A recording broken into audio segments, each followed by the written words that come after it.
Bienvenidos sean a la ciudad de Dimani. Esta vez hablaremos sobre un tema que suele causar una verdadera confusión en estos últimos años. ¿Quiénes realmente construyen, arquitectos o ingenieros? Es un tema delicado, un tema controversial, un tema que causa disputa entre profesionales, pero bueno, trataremos de ser lo más objetivos y neutrales posibles. Evidentemente, este es un canal enfocado a la arquitectura, por lo cual haremos todo lo posible por no estar del lado de ningún bando. Respaldaremos nuestros argumentos con la historia, con citas y fuentes para que nadie diga que no hay criterio. Como dice el dicho, a las pruebas me remito. Por cierto, las referencias de libros de historia, libros académicos y algunas referencias están en la descripción del video. Sin nada más que agregar, comencemos y descubramos esta gran incógnita. Recuerda que estás en la ciudad de Dimani. Primero que nada aclaremos que estamos discutiendo sobre el ingeniero civil, aunque también existen otras ramas constructivas de la ingeniería como el ingeniero estructural, etc. Luego explicaremos esto. La historia nos respalda.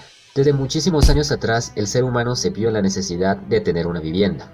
En el momento en que descubrió la ganadería y el cultivo, dejó de ser nómada y se convirtió en un ser o raza sedentaria. Esto surgió en el Neolítico, época donde surgió la economía productiva, los primeros poblados y los monumentos megalíticos. Se dice que en el momento en que el hombre construyó su primer hogar para protegerse del exterior, el frío y el peligro, nació la arquitectura, como tal. Esto por palabras de Vitruvio y Alberti. Por otra parte, si nos remontamos a la época de Mesopotamia o de Babilonia, podemos ver esas obras tan impresionantes, nuevas para el hombre, ese salto monumental que dio de hacer pequeñas cabañas para protegerse del peligro, a hacer sistemas más complicados para satisfacer las nuevas necesidades de los poblados, así como después en la época de Roma, con sus eficientes calles que inteligentemente todas conectaban a Roma. De ahí el dicho donde dice, todos los caminos conducen a Roma. Sus sofisticados sistemas de drenajes, acueductos. A todos estos sucesos tan impresionantes escuchamos decir las grandes obras de la ingeniería antigua. Pero ¿qué sucede realmente? ¿A quién pertenece el legado de las obras antiguas? ¿A los ingenieros o a los arquitectos? Pues sucede que la profesión de arquitecto es una de las profesiones técnicas más antiguas del mundo, y la del ingeniero es una profesión muy joven, más si hablamos del ingeniero civil. Pero antes que me maten en los comentarios, déjenme explicarles más adelante el tema de los ingenieros. Enfoquémonos por ahora en los arquitectos. Anteriormente los arquitectos eran gente de poder, encargada de dirigir las obras monumentales.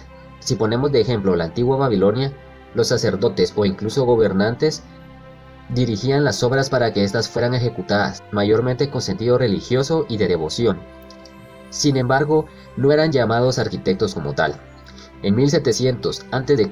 surge el primer registro del primer arquitecto de la historia. Su nombre era Imhotep. Aunque también este personaje era un erudito y se le consideraba también como el primer ingeniero de la historia. También aportó a las ciencias médicas y a la astronomía. Luego, por el 1200 a.C., en la antigua Grecia, surge la necesidad de profesionales encargados de levantar esas monumentales obras que hoy en día conocemos, como el Partenón, por ejemplo. En esas tierras surge el término arquitectón, que quiere decir el primero de la obra. La obra de Vitruvio titulada de Arquitectura Libri Decem es el único tratado antiguo de arquitectura que se ha conservado. Vitruvio es de los primeros arquitectos reconocidos con este título. Trabajó para el ejército romano, nacido en el 84 a.C. Y bueno, si nos damos cuenta, a partir de Vitruvio la profesión de arquitecto ya va quedando mucho más clara, y alrededor del mundo se empieza a considerar esta profesión una profesión clave, muy importante. Y no quiero darle la típica charla de la clase de historia, pero es un tema que debemos de tocar para comprender la actualidad de las dos profesiones. Pero nos saltaremos varios y cientos de años, y lleguemos a la época de la Revolución Industrial, en el siglo XVIII. Sucede que anterior a esta época el arquitecto tuvo en su poder la profesión de constructor, diseñador, urbanista, dirigente de obra, etc. Ya que si algún individuo necesitaba construir, un arquitecto era la única persona en la que se pensaba. Tuvimos al Imperio Romano con su arquitectura románica. Tuvimos al periodo medieval con la arquitectura gótica. También tuvimos la arquitectura del renacentismo, el barroco, el neoclásico.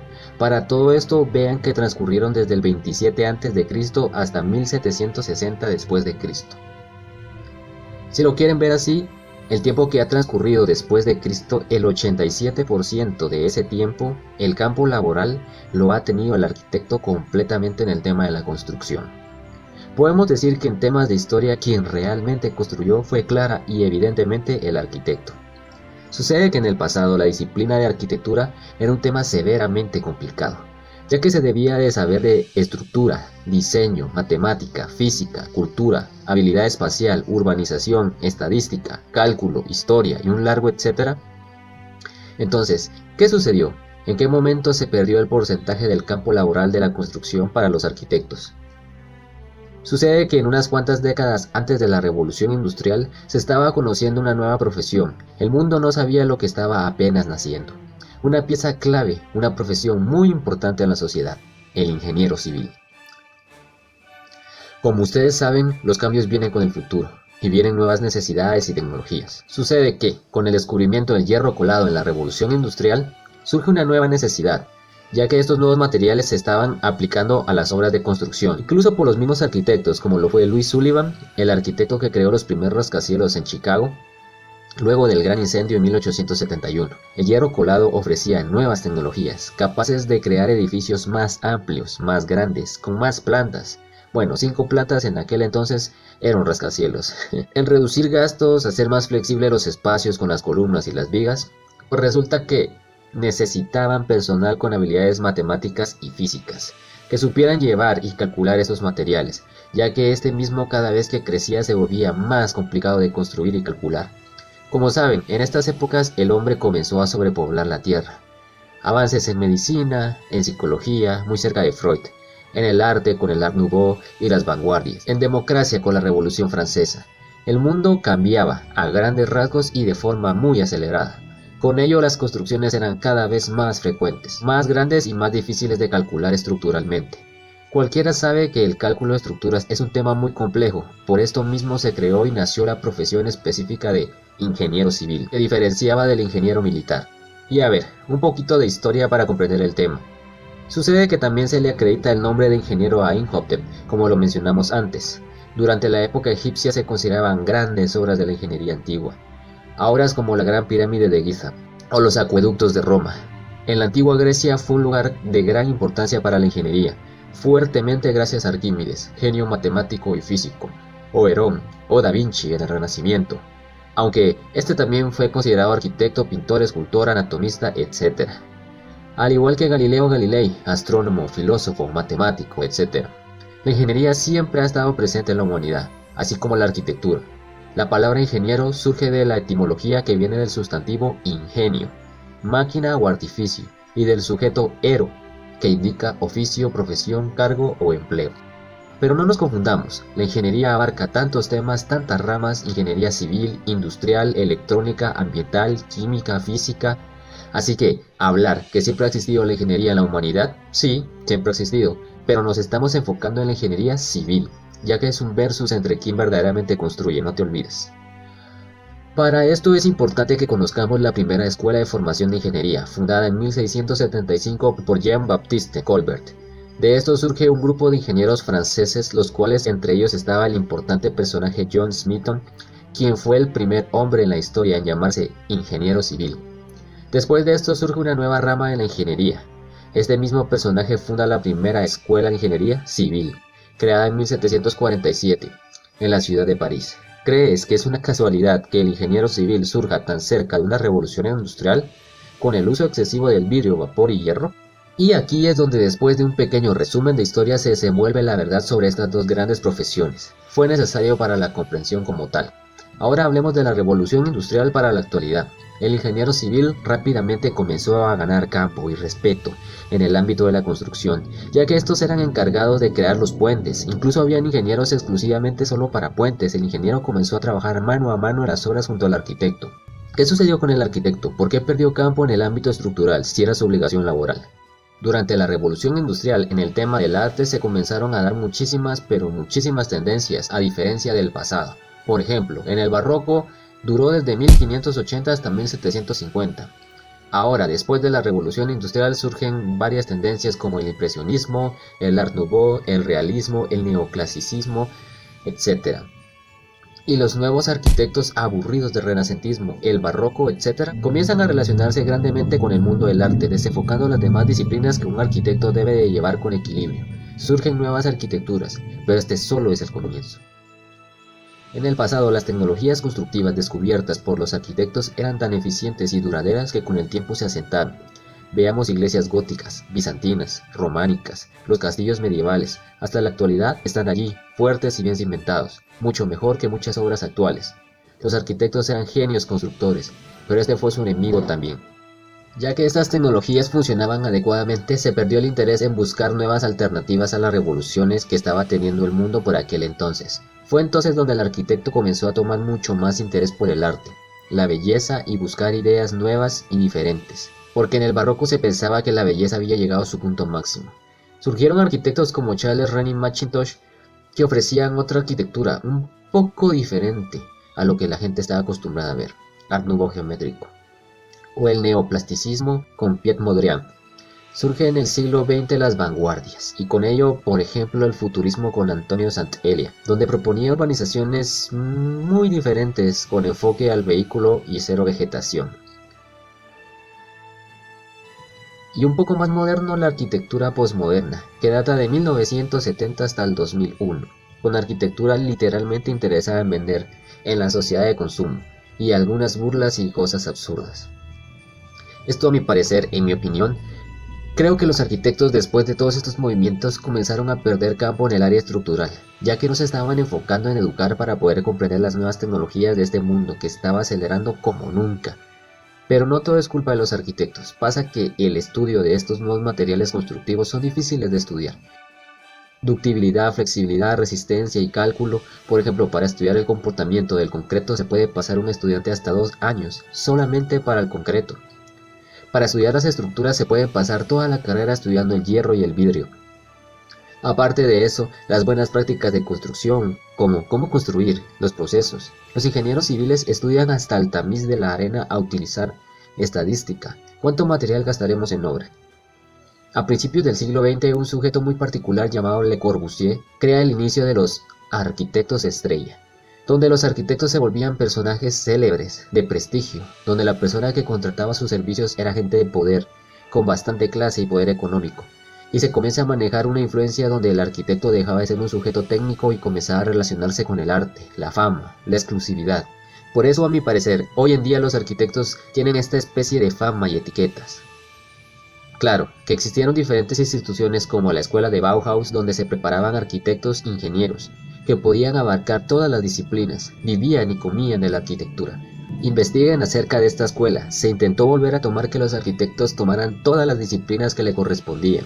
El problema fue que la Bauhaus surgió en Alemania en el tiempo de los conflictos mundiales, en la época de Hitler y la Segunda Guerra Mundial. Fue cerrada la escuela, aunque su historia sigue. Busquen amigos. El ingeniero civil por su parte comienza a tomar todo el campo posible en estas nuevas revoluciones tecnológicas del mundo. Es tanto el trabajo que surgen nuevas ramas como el ingeniero estructural, ambiental, etc. Pero vamos, entonces, ¿qué pasó? Bueno pues, esta es la realidad amigos, el arquitecto y el ingeniero son profesionales que deben de trabajar de la mano. Únicamente en Latinoamérica se da este fenómeno de pelear por quién es el mejor, quién es el que construye. Escucho muy seguido los dichos como el arquitecto solo sueña, el ingeniero lo hace realidad. Un arquitecto no puede hacer un edificio, solo únicamente puede decorarlo. El ingeniero es el trabajador y el subordinado del arquitecto. El arquitecto es el que da las órdenes. Únicamente en Latinoamérica se dan estas riñas, puesto que en otras áreas más desarrolladas del planeta se sabe que los dos profesionales son importantísimos para una obra, neurálgicos, no pueden faltar ninguno de los dos. Entonces hablemos claro y al grano. Antes de la revolución industrial, todo era construido por arquitectos, las pruebas son evidentes. Las obras construidas en el pasado son hermosas físicamente y estructuralmente. Luego de la revolución industrial se le dio importancia a los ingenieros, por el cálculo de hierro y concreto, etc. Y los ingenieros comenzaron a tomar campo en las construcciones y a tomar decisiones más grandes. El ingeniero civil está preparado desde la universidad para calcular estructuras, vigas, columnas, gasto de materiales, resistencia de materiales, supervisión de obras. Para esto estudió, no estudió nunca para diseñar o para dar soluciones a espacios y ambientes. Este es el problema que se ha dado en muchos países de Latinoamérica. Por ahorrarse dinero en obra, hacen que el ingeniero diseñe y piense en resolver problemas de espacio y ambientes para los usuarios cuando nunca se preparó para esto. Esto ha dado problema porque han hecho que incluso ingenieros diseñen urbanizaciones, ciudades, complejos habitacionales, centros comerciales, etc. Es evidente que estamos viviendo una sociedad con millones de problemas en las grandes ciudades, mala planificación, malas decisiones en las tomas de los usuarios, malas decisiones en consideración con el planeta, malas decisiones en las urbanizaciones. El arquitecto en cualquier pensum de cualquier universidad se le prepara para diseñar espacios, ambientes, se le prepara para diseñar complejas urbanizaciones, planificación urbana, el impacto que puede causar a pequeños y grandes rasgos una obra, impactos de futuros usuarios en ciudades, la lógica y el comportamiento de los sistemas viales y peatonales, impacto en construcción en el ambiente, impacto de obras en el entorno social y cultural. Y muy importante, también se le enseña el cálculo de estructuras. Se llevan durante toda la carrera cursos como resistencia de materiales, cálculo estructural, construcción, instalaciones, tipología y lógica estructural, y un largo etcétera. Incluso existen arquitectos estructurales, arquitectos que optan por la construcción, ya sea que es por lo que les gusta o porque existen más campo laboral, etcétera. En realidad hay una gran cantidad de arquitectos que saben construir y levantar una obra de forma muy eficiente, puesto que la mayoría de universidades ofrecen esa especialización. Sin embargo, las personas siguen confiando más en contratar a un ingeniero para hacer el cálculo y diseño de las estructuras porque son personas que se prepararon durante toda su carrera para esto, y la verdad es que tienen razón. Ellos tienen más conocimiento y experiencia en las propiedades de esto. Los arquitectos reciben en su pensum preparación estructural y constructiva, pero solo es una parte de todos los temas que reciben durante su carrera en el pensum. Así que no se pule tanto el tema si lo queremos ver así. Pero sí cabe resaltar que existen grandes cantidades de arquitectos que también pueden hacer este tipo de trabajo constructivo y estructural. Existen especialidades. En realidad, para terminar, entonces, ¿quién realmente construye? Pues evidentemente ambos. Estas dos grandes carreras van de la mano. Un arquitecto necesita de un ingeniero y un ingeniero necesita de un arquitecto. Duele aceptarlo, pero ambos se necesitan para hacer un trabajo eficiente. Los dos son piezas claves, que merecen respeto mutuo. Claro, habrán veces que existirán suficientes arquitectos con diferentes especializaciones para no contratar a un civil en una obra, pero su mayoría por términos de preparación en casi todas las ocasiones están los ingenieros presentes en la obra. En el resto del mundo realmente el que dirige la obra es el arquitecto. El ingeniero está presente en la obra y se encarga de la estructura. En Latinoamérica, en el mejor de los casos, el arquitecto y el ingeniero van de la mano dirigiendo la obra. Algunas veces el ingeniero es el residente de obra y otras veces el arquitecto. Todo depende de la situación. Lamentablemente en ocasiones se diseñan y construyen obras en donde solo está presente el ingeniero civil como residente de obra, constructor y diseñador. Por términos económicos y ahorrarse algún dinero, no se contrata a un arquitecto, lamentablemente. Lo ideal como se prepara desde la universidad ambas carreras, a como nos lo indica la historia de la construcción en la humanidad, a como nos lo indica los cambios tecnológicos constructivos. La forma correcta es que el arquitecto diseñe y supervise la obra sabiendo que tiene conocimientos constructivos. Y el ingeniero civil calcule, ejecute lo estructural y constructivo de la obra. Asimismo supervise la obra en el campo, obedeciendo el diseño establecido por el arquitecto. Y bueno amigos, hemos llegado al final de este capítulo de la ciudad de Dimani. Cuéntanos tu opinión en los comentarios. ¿Qué experiencia has tenido en obra si eres ingeniero o arquitecto? ¿Qué opinan tus compañeros si eres estudiante aún?